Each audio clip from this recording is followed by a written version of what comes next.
கிறிஸ்துவுக்குள் பிரியமானவர்களே, ஆண்டவராகிய இயேசு கிறிஸ்துவின் நாமத்தினாலே இந்த நாளிலும் கூட உங்களை நான் வாழ்த்தி ஆசீர்வதிக்கிறேன். இந்த நாளிலும் வேதாகமத்திலிருந்து லூக்கா 3:23 நான் வாசிக்கிறேன். அப்பொழுது இயேசு ஏறக்குறைய 30 வயது உள்ளவர் ஆமென்.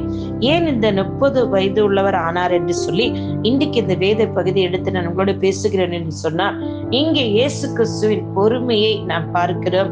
இயேசு கிறிஸ்து எதற்காக அவர் 30 வயதுள்ளாக இருக்கும் போது அபிஷேகம் பண்ணப்பட்டார்? எந்த காரணத்திற்காக அவர் அதற்கு முன்பதாக அபிஷேகம் பண்ணப்படவில்லை? இந்த 30 வயது இன்றைக்கு இதை கேட்டுக்கொண்டிருக்க யாரோ ஒருவர், நீங்க 30 வயது ஆயிடுச்சே, இவ்வளவு நாள் எனக்கு நன்மை நடக்கல, இவ்வளவு நாள் காத்திருந்துட்டேன், எனக்கு வேலை கிடைக்கல, சம்பளத்தை உயர்த்தல, ப்ரமோஷன் கிடைக்கல, திருமணம் ஆகல, இல்ல நான் 30 ஆண்டு காலம் ஆயிடுச்சு, நான் ஊழியத்திற்கு ஒப்பு கொடுத்து என்னை கர்த்தர் என் பயன்படுத்தல, என்னை ஏன் கர்த்தர் வெளியில கொண்டு போல, ஏன் ஊழிய எல்லைகள் விரிவாகல, இல்ல இன்னும் 30 ஆண்டு ஆயிடுச்சு, எனக்கு பிறந்ததுல இருந்தே வியாதி பலவீனம், இல்ல 20 வயதுல இருந்து 30 வயது ஆயிடுச்சு, என் வியாதி பலவீனம் போராட்டத்தை வியாதி நீங்கவே என்று இருக்கிறீங்களா? நான் சொல்றேன், இந்த வார்த்தையை விசுவசிங்க. இயேசு கிறிஸ்து அங்கே பொறுமையாய் இருந்தார். இந்த 30 வயது வரையிலும் அவர் தேவகுமாரனா இருந்து பூமிக்கு பிதாவின் சித்தத்துக்கு ஒப்பு கொடுத்து பொறுமையா இருந்தபடினால் அந்த வேலை வந்தபோது அவர் அபிஷேகம் பண்ணினார். இங்கே இன்னும் வேதத்தில் அநேக வார்த்தைகளை நாம் வாசிக்கிறோம். யோவான் ஸ்நானன் கூட தன்னுடைய ஊழியத்தை திட்டவட்டமாக செய்வதற்கு 30 வயதிலேயே ஆரம்பித்தான் என்று சொல்லி நாம் வேதத்தில் வாசிக்கிறோம். இன்னும் 1 நாளாகமத்தில் வாசித்திருக்கின்றார் 23:3 அப்பொழுது 30 வயது முதல் அதற்கு மேற்பட்ட லேவியர் பேராக எண்ணப்பட்டார்கள். தலையாக எண்ணப்பட்ட அவரோட லெக்கம் 31,000. பாருங்களேன், எனக்கு அருமையான தேவ ஜனமே, ஆசாரியர்களையும் கூட ஊழியத்திற்கு அவர்கள் எடுக்கும்போது 30 வயது நிரம்பினவர்கள் தான் எடுத்தார்கள்.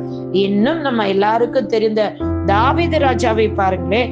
2 சாமுவேல் 5:4 தாவீது ராஜாவாகும் போது அவர் 30 வயது உள்ளவராய் இருந்தார். ஆமென். ஹல்லேலூயா. ஸ்தோத்திரம். எனக்கு அருமையானவர்கள், இன்னைக்கு 30 வயது ஆயிடுச்சு நினைத்துட்டு இருக்கீங்களா?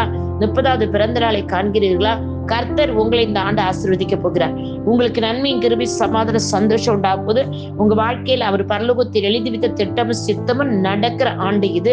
நீங்கள் பொறுமையோடு காத்திருந்த கர்த்தருடைய சமூகத்திலிருந்து அபிஷேகத்தை பெற்றுக்கொள்ளுங்க. அபிஷேகம் பண்ணப்பட்ட நீங்க அடுத்த லெவலுக்கு கர்த்தர் உங்களை கொண்டு செல்வார். அவன் அபிஷேகம் உங்களை வழிநடத்தும். அபிஷேகத்தவரை உங்களை வழிநடத்துவார். கர்த்தர் தாமே 30 வயதான ஒவ்வொரு பிள்ளைகளையும் ஆசீர்வதிப்பாராக, தேவைகளை சந்திப்பாராக. கர்த்தருடைய நாம மையப்படும்படி உங்களை உயர்த்தி ஆசீர்வதித்து அவருடைய மகிமை உங்களை வெளிப்படுவதாக நான் விசுவாசிக்கிறேன். உங்களுக்காக ஜெபிக்கிறேன் இயேசுவின் நாமத்தில் பிதாவே. 30வது பிறந்த நாளை காண்கிறவர்களா இருந்தாலும், 30 வயது நிரம்பினர்களா இருந்தாலும், 30 வருடம் காத்திருந்தவர்களா இருந்தாலும், இவருடைய வாழ்க்கையில் நன்மையும் கிருபையும் சமாதான சந்தோஷம் எல்லாவற்றையும் கர்த்தர் இன்றைக்கே கொடுப்பீராக. கர்த்தர் ஆசீர்வதிப்பீராக இயேசு கிறிஸ்து நாமத்தில் பிதாவே. ஆமென், ஆமென், ஆமென். God bless you all. உங்களுடைய சகோதரி எவாஞ்சலிஸ்ட் ஷீலா ரொசாரியோ. ஆமென்.